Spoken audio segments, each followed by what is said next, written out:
Welcome to Soul Busy. I'm Rach. And I'm Carli, your CEO and COO sisters. We share unfiltered convo on balancing hustle with mindfulness while running successful businesses with soul and the real life between it all.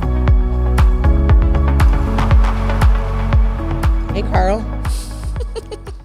How you doing? Hey, Rach. Hey, you got enough water bottles? Well, I have like my 4 illegal espressos that I'm not supposed to be drinking. Illegal? Well, I don't think I'm supposed to have this much caffeine. Why are you having 4? Oh, funny you should ask.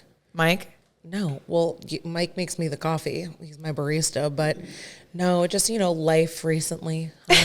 Life recently. What's happening in your life recently? Well, Carl, I'll give you a little life update. Okay, cool. I'm 8 months pregnant. I have 2 toddlers who have developed lovely life skills of the second they wake up. If Sadie wakes up in the middle of the night, it could be 3 a.m. She believes it's morning. And, she's convicted by her beliefs and she will not go back to bed. So Sadie woke up at about like 4:50 a.m. and it was dark out. And she was like, I get out. And I said, okay, cool. Where are we going? And so she came into my bed. But funny enough, Lily was already in my bed. Like she slept there last night? Yes. At about 11:58, Lily had a dream that she had spiders crawling on her. And so she got into my bed. And of course, she's also convicted by her beliefs and would not get out. It's a terrible, terrible night. Mm-hmm. And she's also come to the terms where she's able to manipulate me like with lies, where she'll say, oh, I peed a little in my bed.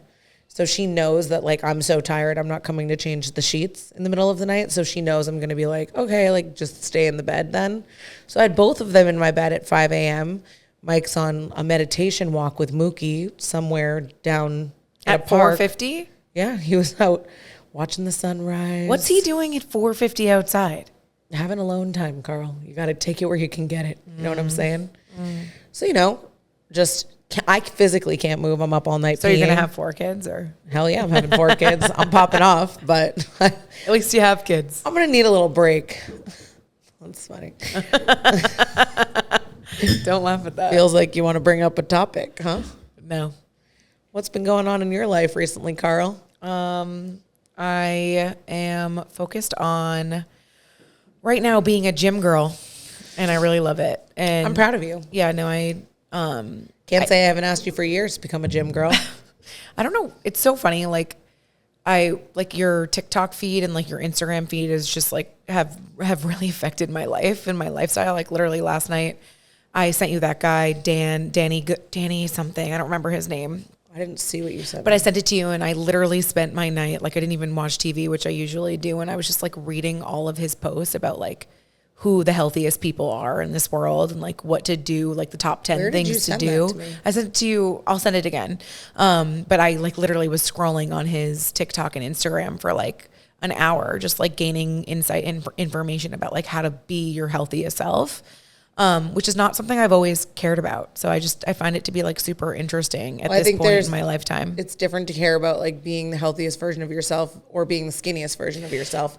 I think that's always been 2 things you and I have like gone back and forth on, like in terms of goals. It's like, okay, you can blast keto and, do weight training and get skinny as shit, or you can also like be healthy long term. It's just so funny, like the different, I would say like, I don't know, decades of my lifetime, I've just believed so many different things or learned so many different things. And everything that it comes back to is that like simple is just better. Like the simplest, the easiest, the most consistent. Like I think the word is consistent. Yeah, no, it is. To be honest with you. But it's just even things that I used to believe about keto, like I don't believe that that's the healthiest diet anymore. It's super high fat. Your body needs carbs, especially if I'm working out. Like it's just not the vibe anymore. And that has been really hard for me because I've always lost the most weight from diets like that or fasting or carbs restricting. Carbs are demonized.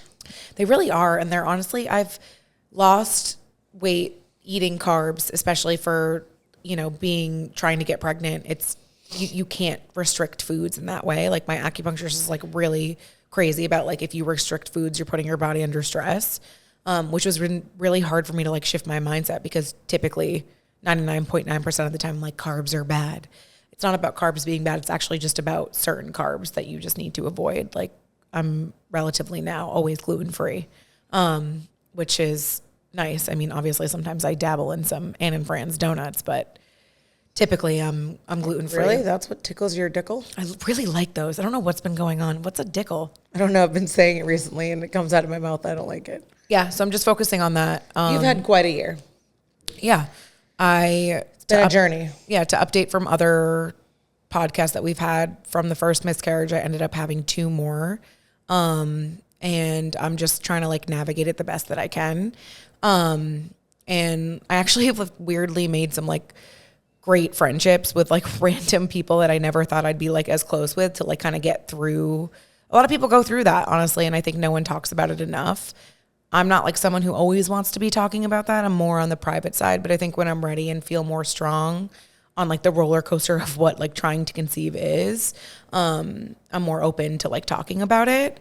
I look at it from a positive perspective of my body's trying to teach me something rather than, oh, I'm so miserable or, oh, this is miserable. Obviously, I feel that sometimes alone in my bed, but Right. I'm just striving to be the best that I can be and get through that portion of my life. Like I know it will happen. I have faith it will happen. So for anyone struggling with that, like I hope that you can have the same mindset because all we have is the faith to believe that it will happen. And I'm trying everything I can. I'm going holistic. I'm using my doctors and talking to them that are, potentially doing medicated cycles. I'm not entirely sure where my path lies at this time, but right now I'm really focused on moving my body and giving it fuel that it needs to be the best that it could be. It's a bitch. It's such a bitch. Yeah, it sucks. I think it's been a hard year for us too, almost from like a podcast perspective, just because it's been like, we try to be so real and honest, but sometimes life gets in the way of processing and it's just like sensitive sometimes. And talking about your personal life, like into a microphone, sometimes I think it can be hard, especially with the contrast of you dealing with so much with work, with life, trying to conceive, trying to be on this health journey. And then of course I'm putting my big pumpkin beluga whale that's a funny belly in your face. It's a great topic to bring up because being as sisters, and I think with most people's attitude in life and complaining and why me, blah, blah, blah, like that whole theory. Like I get a lot of questions of like, how do you feel about Rachel being pregnant? And my feelings are I'm happy for her because I don't believe that I would ever want you to go through what I go through. And I also think that we're not all in the same journey. That's how I feel. And I think that my journey is the way it is because of maybe decisions I've made in my lifestyle. And I'm not like blaming myself, but I'm also like, there are things I could do better to make my body healthy to have a child, which I am focusing on and have been for the past 6 months. But I don't look at you being pregnant as something that I'm sad about or mad about or that like you're on your own journey in your life too. Like we are not on the same journey. And although I wish we could have been pregnant together, obviously that would have been so funny and fun, but I'm not like mad or sad. I'm happy for you. We were pregnant together. I think we were. That's, something. That part sucked. That part sucked. Yeah, we were 4 weeks apart. Yeah. And, I had just found out I was pregnant and it was really exciting. And then you had just found out you were pregnant and we were like freaking out. Yeah. We were about to we would celebrate. And it was a really tough day. The day, I'll never forget the day you miscarried because we went out to breakfast to get our favorite my favorite French toast. I was very excited. No, whose birthday was it? It was my birthday. Your birthday. Yeah, I miscarried on my birthday. Yeah, that did happen. And we went to a playground and you looked at me and you were like, no. And I was like, no, what? What do you mean? And of course my optimistic ass is staring at you and I'm like, you're wrong. You don't know what you're talking about. I did. I felt it. And you were like, no. And then you went to mom's house and like there was a whole scenario and it's just you miscarried on your birthday. And it's like, it kept getting thrown in your face over and over this year. And kind of cool though. It's like rebirth, I have to say, it's kind of odd, isn't it? You have embodied the ultimate example of, to me, what it means to be soul busy this year. Because what I respect about you is your rebound. Yeah. Your rebound is Michael Jordan status. I honestly agree. I will give myself the credit. It is like Michael Jordan elite. It's very weird also because like I can err on the negative side of life. So like it's just like a very weird thing. I think I just grew up and realized like there's also like things in my control that I can do to like be better. And like, I'm never going to be someone who's like going to sit on the sidelines and be like, this would happen to me or blah, blah, blah. Of course I have those feelings. Of course I'm like maybe 10%. You've overcome some of those feelings. Of course. Like maybe 10% of the time, like I am sad and it sucks. And I'll look at Joe and be like, and I feel so bad for Joe. I think that's something, and he's totally fine. And I know that. And he's been like, Joe's tough. So imperative in this journey. Like I would not be able to do it if it was not someone like him. And I feel like it's made him stronger as a person. And it's hard for the partner in the relationship too. It's not just about me. It's not just about you, no. And I feel terrible because like, you know, we've been tested for this, that, and the other thing, and everything's normal, which is a big thing you see on TikTok. And honestly, TikTok has saved me in moments of being alone and feeling like I'm alone. And it's like, oh, you're not alone. Or this person had the same issue as you and she's pregnant and had twins and this or that. Like it has had me hold on to as much positivity and faith as I possibly can. And I have had friends come to me and be like, this happened. What do you think of this? And like, I've just been educated on the topic at this point for the past 2 years, and they've gotten pregnant and we've helped each other. And like, I'm happy for them. And like, I've been alone getting pregnant, having the miscarriages and still not succeeding. And I just, even this week, like one of my friends is like, I'm pregnant. And like, she was struggling for a little while and she deserves to be pregnant. So I've gained like kind of a community of friendships and relationships that have helped me get through it. And yeah, I'm positive about it still to this day. Well, I think it's in times of trouble and stress where we have to lean on our faith and also our spirituality and our practices, right? And that's something that you and I talk about a lot that I think is annoying. You know, like I could be probably categorized as someone who's annoying in your life when it comes to my responses to things, because I'm constantly talking about the manifestation, the language, you can't be half spiritual, like all of those types of things. And I think you've been on not only an education journey, but a spiritual journey too. And I think in times of trouble, you're tested to see how can you actually apply those things. And that's why I say you've been on the Michael Jordan rebound race of like, how can I keep bouncing back? Because you keep leaning on education. You keep leaning on the next thing you could do better. You keep leaning on the next workout, the next nutritionist, the next habit. And you're never turning to the easiest way, right? Like you're always like, there's been outs where you can be like, I could lose an extreme amount of weight by doing X. And you're like, we can talk about that. Like I'm not against people doing GLP-1s or like taking, I don't know, getting a VSG like for weight loss. I'm never going to be against something that makes someone feel better in their body. I don't hate on that at all. At all. I think for me, like with my brain and my mindset, like I just have dealt with weight for so long in my lifetime that I just want to like be someone who lives life and is not always thinking about losing weight. So like in my way, I had to kind of transform. A lot of people talk about in like the fitness industry, it's like I have to transform kind of my brain and who I am, like less about just losing the weight. You're what I would like to call ascending right now. Yeah. And you're ascending to a new version of yourself, and that's not easy. But I think what's interesting about the way you're doing it is you're almost doing it the hard way. And it's slow as fuck. Like, and hard way. But when you think about it and you have the faith in what the future looks like, knowing that you will have children, you're doing it for your future self. Well, people have mentioned to me, they're like, why don't you just go on a GLP-1, or why don't you just move into an IVF route, or why don't you just do all of these things? And I'm like, it's not that I'm against any of those things. It's more just like, I feel like our bodies were made to have children, right? Like, and I feel like I did things that made my body, you know, not the healthiest. And I think when your body's not the healthiest, it can't create life because it can't focus on saving your life and creating a life at the same time. And I think with some of my miscarriages, like they've always been within 6 to 8 weeks, 8 weeks being the longest one that I was pregnant. It just feels like my body's kind of denying it, where it's like, you're not there yet, but like trying to constantly get pregnant. It's talking to you. And it does get pregnant. Like, and my doctor is very strong on that. Like, she's like, you get pregnant. And, you know, some people never do. And I want you to take that positive route and being like, that's one good thing you can take out of this, you know? And if I can find one good thing, like I always thought to myself and agreed on your thoughts, like I would have this trouble. Like I always thought that about getting pregnant, or I was always nervous that this would be a struggle for me.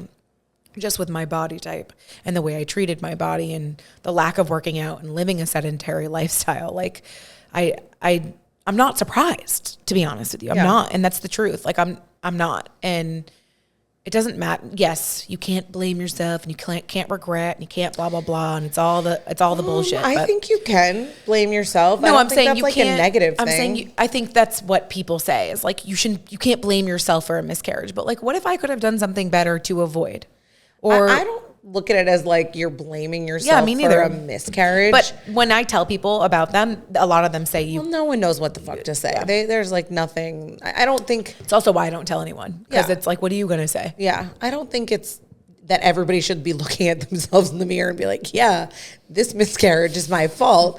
I definitely don't. Definitely not. I definitely don't feel that. But I definitely feel like what you're saying is that if there's been damage done and there's more you could do, then you can look in the mirror in solidarity and say, I'm going to do that. Yeah. I think that that's just like looking into the future, not necessarily just wallowing in the present. So to move past it all, like explain where I'm at now is I recently was just pregnant in August. So I just miscarried around your birthday. No, on my, literally the day after my birthday. So I just had a normal period, which I'm excited about because usually it takes like a longer period of time and then we'll try again. Like I'm never going to stop trying. Yeah. And I do feel stronger. Like every time I've gone into a pregnancy, I do feel like stronger, more healthy, more ready, more educated. And I mean, what more could you ask for? I think that there's a lot of strength too in you saying this out loud, like into a microphone right now. And I think that a lot of people are going to appreciate your honesty because I think it's really hard to say that. And let's all collectively, everyone that's listening to this, ask our spirits, guides, and angels to collectively support Carli because, she needs support right now. And she's going to move forward. She's going to move through this and we're all going to celebrate with her. And it's going to be so... I'm honestly not worried. It's so exciting. I have to be honest with you. I'm not worried either. It's just I'm not worried. And I think moving into this too is like relationships have really changed my life this year. Like I made a friend, everyone knows I made a friend at my spin class who taught these spin classes. And I like literally fell in love with her. And I'm obsessed with her spin class and it changed my life like truly. And it's not even just about spin class actually. It's about working out and feeling good. Yeah. And like listening to loud music and like vibing out, moving your body in such a way. And it's so funny. Like she's so much healthier or like appearance wise looks, and I help her with food and she helps me with exercise. And like we teach each other things and Joe thinks it's like the funniest thing, but you have to understand like my husband works a lot and he works nights and we don't see each other. And I never put emphasis on like other relationships in my life that would be important to me. Yeah. And, It really actually is. And it's super funny that because I usually am like, don't talk to me. I always say to her, I'm like, it's just like, it's super weird. Like I really don't like friends and I don't want new ones. And she is like, I don't care. Like we're best friends and like we're going to the gym together. And she'll text me and be like, what are we doing Thursday? What are we doing Friday?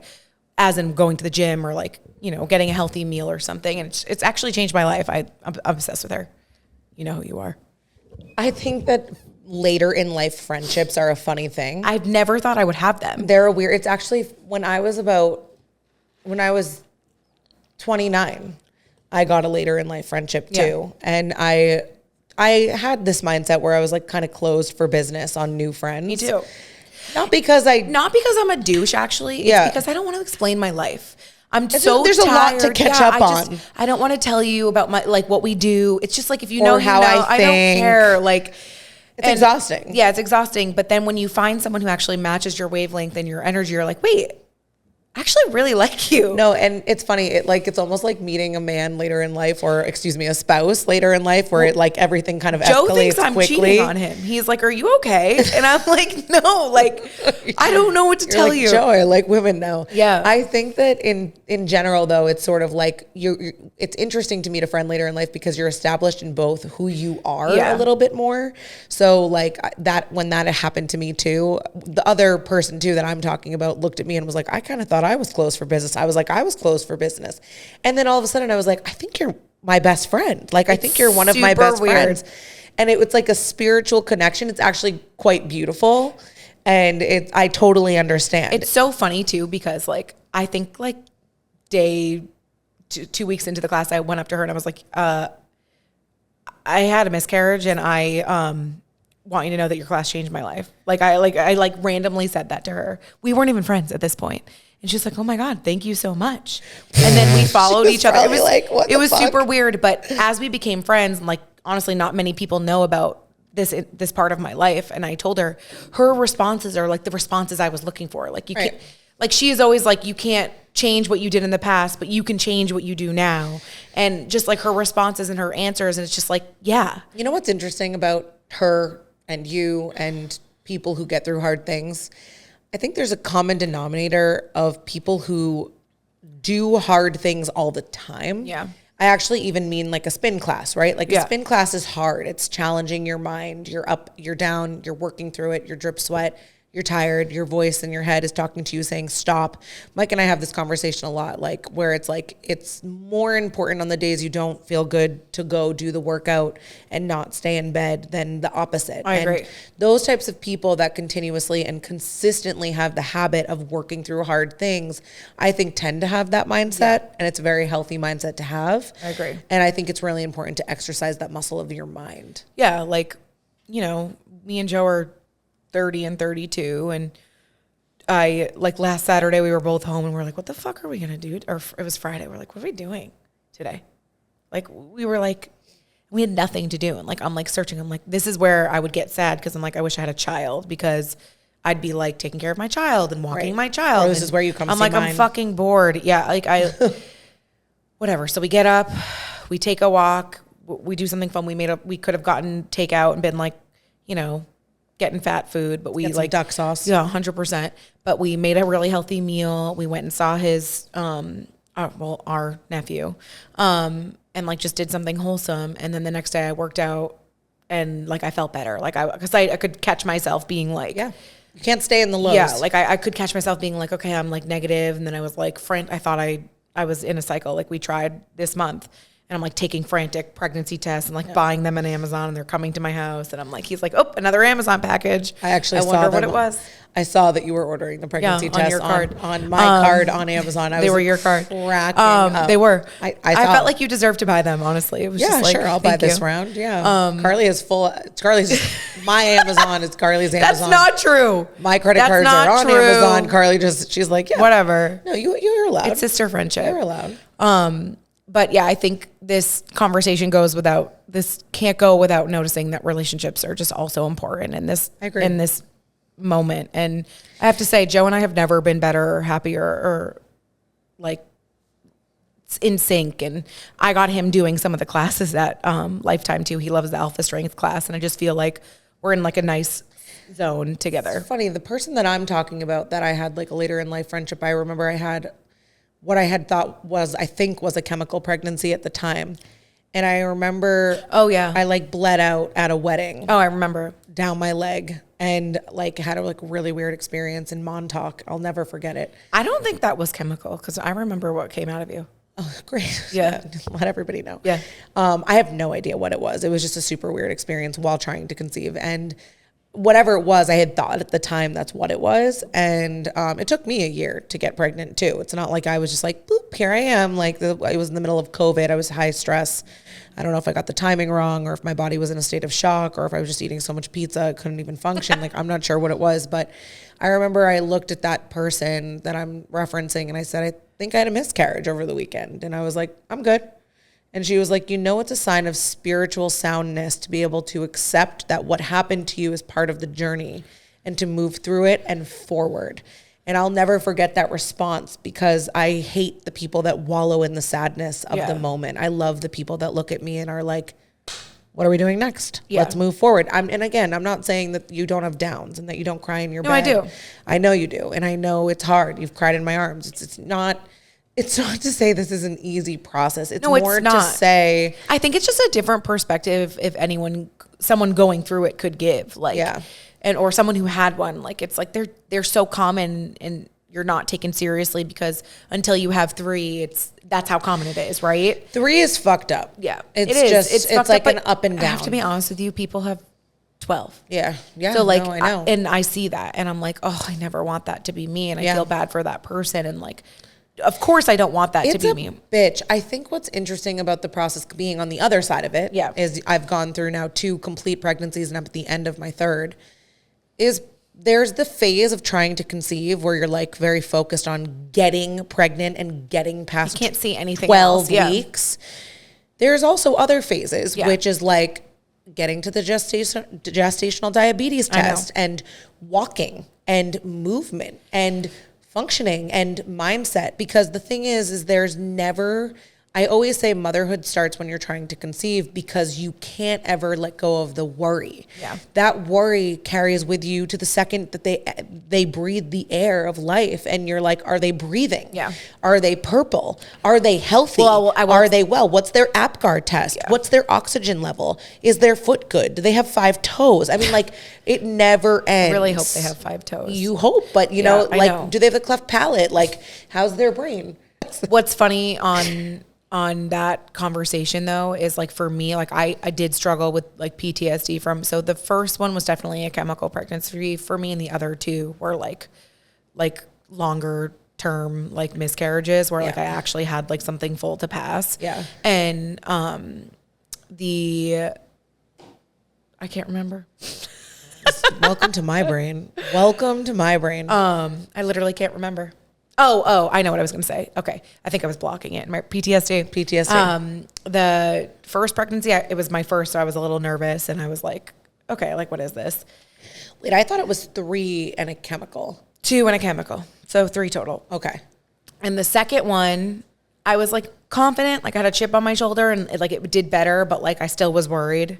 But the third one, I was so worried, like I couldn't control myself. Yeah. Like it was like so bad. Like it was like absolutely like I like was going crazy, buying 900 tests, testing every second, comparing the lines. I remember. And what's weird is going into the next one, when I do get pregnant, I actually feel a sense of calmness, peaceness, or a sense of peace, which I've never felt. So I'm wondering, you know, maybe if that has something to do with it too, which would be interesting. I'll let you guys know about the outcome. But yeah, my mental state was not good in the last one. I knew that for a fact. Yeah. I mean, I think one thing I'll say to that is, I mean, again, I've said to you before, you can't be half spiritual, right? So I can't believe in manifestation and the power of language and the power of faith and not agree that I think that mindset you had going into that, I don't know if I think it was intuitive or if I think it was an underlying manifestation that was left over, but I do agree with you even saying out loud, I'm going into this next pregnancy calm, peaceful, solid, confident. To me, I already know there's something better there. Yeah. And I also think it's all like, I mentioned this to you and Lauren yesterday, and I was like, I've spent over $3,000 like on TikTok. Same. Honestly, maybe 6,000. I don't know. I don't care. On holistic professionals of like, I just want to like get their opinion. And like the last one that I've been working with took like a holistic blood panel that was separate from what I do with my doctors and like look deep into my blood. And it was just super interesting to have someone do that and like see what they came back with. We also did a toxin test. I haven't gotten that back yet, but it's just really interesting. Like you got to take matters into your own hands too. Like I'm not against what my doctor's saying. I'm just saying, I think your body has natural pathways that it needs to solve too. Like maybe there's, you know, a deficiency in something or like, I needed to know more information rather than just like checking my hormones to see if they're normal. Yeah. That just wasn't enough for me. And it is fertility is a lot about nutrition and like how you treat your body and movement and walking. Like I have learned so much about insulin and like your blood sugar and why it's so important to keep it stabilized. Well, what I was getting at before too is like the health of the mother is the health of the baby. It is. And that's really hard when you're challenged by not feeling well. Yeah. You know, like I joke that Lily's made of McFlurries, you know, like in my first try, like of she might be in my first try, like of both girls and this girl, you don't feel well. right? Yeah. And so when you don't feel well, shit kind of goes out the window. So I do think it's important that foundation of who you are is good. And then, you know, at the end, second try is kind of like a joke, you know, everyone, like, you just kind of coast. Third try, like, my body is being physically tried right now. Tired and hungry. I'm in pain. Yeah. No, I'm in pain. I have pressure all the time. I'm physically, like, unwell. And I'm trying just every minute of every day to just, like, this morning I got stuck putting my pants on. Like, I'm literally not kidding. I was alone upstairs. I couldn't finish putting my pants on. I couldn't reach, I couldn't breathe, and I couldn't get it over my leg. Somehow Mike had just randomly came upstairs at that moment and was like, "Are you stuck?" And I was like, I am stuck at this time. I can't get my pants on. He was like, "Let me put them on for you." You're going to need your pants, Rachel. I'm literally sitting there, no underwear, like, in his face, just like, I need help putting my underwear on. I mean, my pants on. And it's just those little moments that you realize, like, it's hard. Then delivery is also another moment where you need to be able to Scary. perform an Olympic sport, right? Where, like, your body actually needs to perform. I think what's interesting about delivery is only you can do it. Yeah. And that's like a kind of a fucked up mental thing. It's a little claustrophobic in that way. Ew, I don't like that. Well, you don't think about it because, you know, no one ever talks about that side of it. It's a beautiful thing, but it is also a moment where everyone in the room is looking at you and your vagina's in the air. That's terrible. And everyone's like, okay, now perform. And you're like, what? And you're like, could someone help me? Like, I'm like, I've always had help with everything. I'm like, could somebody help? No one can help you with that part. My point is, mental strength takes you through the whole pregnancy, but then all of a sudden you get this heated, weighted, wet human breathing life that comes out of your vagina, and it's slapped on your chest, and then you're like, go home, and then you're put through the mental strength of caring for that. Yeah. I think the point is what you're working on and what you're doing will carry you through your motherhood for the rest of your life. And I know that's like a worry now because you're there, but like that's just like the least of mine. Because no, I know. No, I'm not saying it that way. I'm just saying, like, I can't even think when I have been pregnant, I do laugh at, like, oh my God, and then you have to deliver this thing that's inside you. I laugh at that. Your brain can't even get there yet. No, literally, I can't. Like, I'm like, oh, that would be really great for me right now. My point to you, though, is that when you build mental strength, you are building it for all of those moments. Well, no, I agree with that. It will take you through. I think we were never taught a lot of these things about motherhood, about getting pregnant, about a healthy body for pregnancy. How about a healthy period? I would have loved to have been taught more about a healthy period, to be completely honest with you. And I would have loved I think the system is seriously broken to have what we're taught. education. All we're taught is you don't want to get pregnant. All I was ever understanding was that how easy it was to get pregnant. Yeah. Like, use a condom, get on birth control, like, be careful. And it's not about fat or skinny or overweight, like... or healthy. People who think are helping me had mentioned to me, they're like, there's like 700-pound women who get pregnant and are totally fine. And I'm like, who the fuck has said that to you? Just people. And I'm like, that's oh my God, that is like, I know. I'm like, okay, twist their nipples off. I'm like, you think I'm skinny?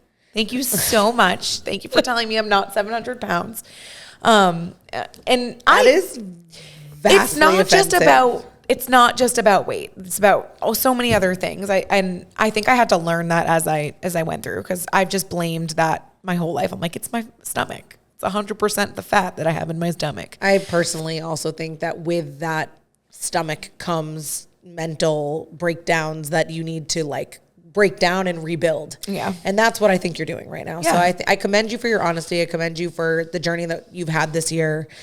It's been an interesting year in the sense there's been a lot of highs and a lot of lows. Yeah. It's been very whiplashy. I'll say that. And I think at the end of the day, all is well, y'all. It's not always butterflies and rainbows and unicorns. It's definitely not. And I think it will happen. I don't know. It will. And I think, you know, like, there's also, today we launched on Revolve. Yes, we did. Today we launched on Revolve.com. And this year we launched on Ulta. And, you know, you and I have done a lot of things this year with our team that have been, like, major accomplishments. We've gone to New York City to do shoots and had an appearance on a TV show, and I think grew a lot. And the part of that is that life goes on, sadly, and happily. Like, there's both parts of that feeling where it's like the world keeps spinning. Well, it's kind of funny. Like, soul busy is the contrast of it all. You find your soul, you have your busy. How do you keep your soul in the middle of the busy? And we're all dealt different cards that we have to fucking deal with. And I think this is mine right now. And you know what's interesting about the dealt different cards thing is I've always said this to myself. I don't know why this has been like a self motto. I think it was because when I had to leave college, I was like, felt kind of cool that I was like working with Alexa. Yeah. But my friends were all still like sitting in class. And so there was this moment where I was like, oh, it's really cool that I'm doing this first. yeah. Do you know what I mean? Like I had this weird like Chip thought. on your I had shoulder. not a chip on my shoulder, but I was like, this is awesome. Right. And then that all kind of like fell apart. Right. You're like, I'm a loser. And then I was like, I fucking suck. And I always had said to myself, just because someone does something first does not mean it's better. Yeah. And I don't know why that's like just been a comforting thought my whole life, like a stoic thought. It's like, it doesn't matter what happened first. It just matters that it happens and that you remain faithful. It will happen. Yeah, no, I believe that. I think we all have, I mean, I've been the girl who's like timeline for life. Like I want to be on this timeline. At this age, I want to be engaged. Right. At this age, I want to be married. At this age, I want to have kids. I'm sure everyone feels that way. Sometimes you just got to flow. Sometimes, yeah. And I still feel that like every time it changes, I'm like, yeah, but now by this time, it will be this time. Well, you keep kind of Yeah, reiterating. so I'll just keep it's like the changing it. second you find out you're pregnant, you're like, what's the zodiac sign? What's the delivery date? What's the sign? What's the compatibility? It's crazy. It is. Now I'm like, I don't care. Give me it's 17 boys. soon. It doesn't matter. Carli really wants girls because I have girls. Well, apparently I have. No, it's not because of you. I just prefer girls over boys. I never thought that way though, personally. Like Mom always said boys were just easier. think boys are like snotty. Like no, boys are really delish. Boys really like their mom. You don't have a boy. I know So that you don't from know? my friends. You just made that up. No, Nicole tells me that boys are boy mamas. Yeah, but like you don't have a boy. So I'm shut the hell aware. up. I'm gonna have a boy one day. Once my can't- vagina No. recovers. Have your 3 girls first and then call me. I'm gonna be fine. Yeah. I'm gonna be fine. Okay. I will be fine. All right. Everything is fine. Okay, cool. It's fine. It's great. No, you know what it is? It's just motherhood goes through phases. That's really what it is. It's It's tough. It's very funny and interesting to listen to. Have you ever seen that video, that meme where it's like all the different phases of parenting? It's like the teen parents are looking at the toddler parents being like, it's like they're all laughing at each other. I think I've seen that. And it's but like, honestly, I love I'm like, peace out. Leaving your children. I'm like, you handle them now. it's exhausting. Yeah, no, good night. it's a beautiful chaos of exhaustion. Well, something about girls that I've learned though is like they are very opinionated and like or your Especially girls, my girls. Yeah, they're like, if you open the jar of peanut butter the wrong way, like you're fucked. Lily this morning. No, you're fucked. Didn't like the way that I had lifted her into the car.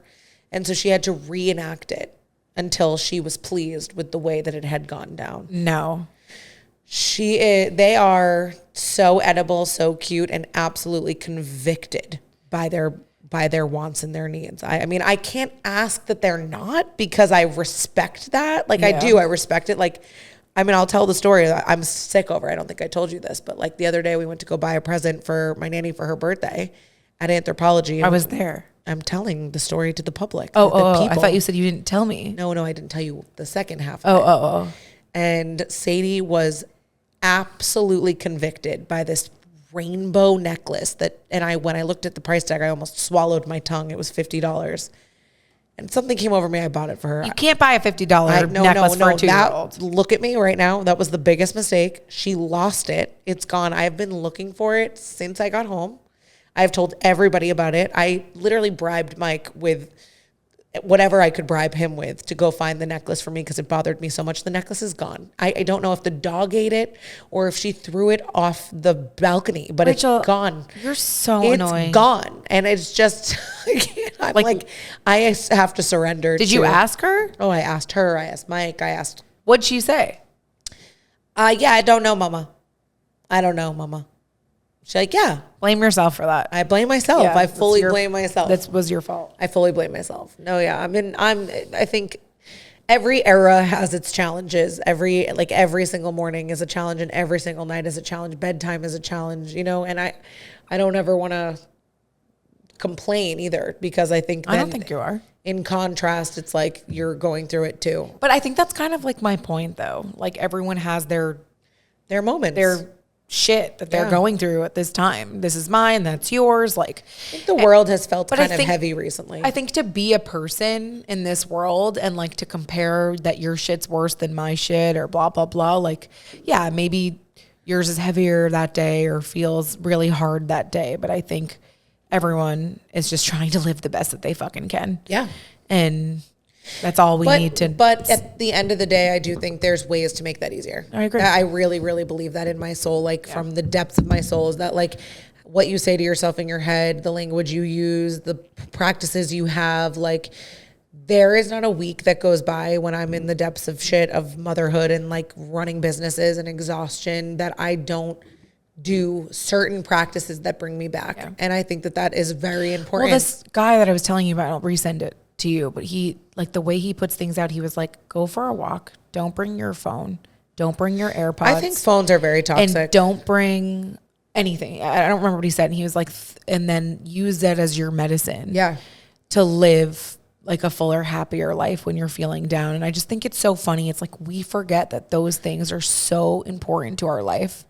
And honestly, that was never something I thought of. Just because I didn't care. I'm like, oh, I'm going to go watch Bravo TV. It's not that I still don't do those things. I think it's just like, I don't know. No, there's a time and a place for a TV show. I feel it helps differently me about it now. Like it's like last night I had dinner by myself. Joe was at work and then I just went outside and did like a short walk like by myself. And I brought my phone and I was like, why did you bring your phone? And then it's a toxic habit. It's super weird. I'm just trying to catch myself in those moments and just be better every day. You notice how often you're on your phone too. Like, cause my phone broke this week. Instead of putting soap in the bathtub, I put my phone. That's where I'm at. And I watched my phone just sit at the bottom of the bathtub. And I was so pregnant and full, I actually couldn't even reach the phone to get it out. Yeah. And so finally I got it out and it's gone. It was gone for 3 days. I couldn't even get a new one. And so I lived without a phone for 3 days and I watched myself. I watched how many times I had the inclination to reach for it. Yeah. And how many times I wanted to like check the dopamine rush of like my Instagram likes or like a TikTok. Was it going viral? Yeah. And I wanted to puke a little bit at how much it was. And to be honest with you, I will also admit now that I have it back, I found myself last night, like I had gone from the toilet to the bed and I was like making the bed and I found myself like watching a TikTok while I was making the bed. And then, granted, it was like my form of news. Like it was some life updates that were like, happening like with current events. And I wanted to be informed and I was going to bed and I don't like to watch the news, but I didn't like my distraction and lack of presence. And I thought that it was a bit toxic of me.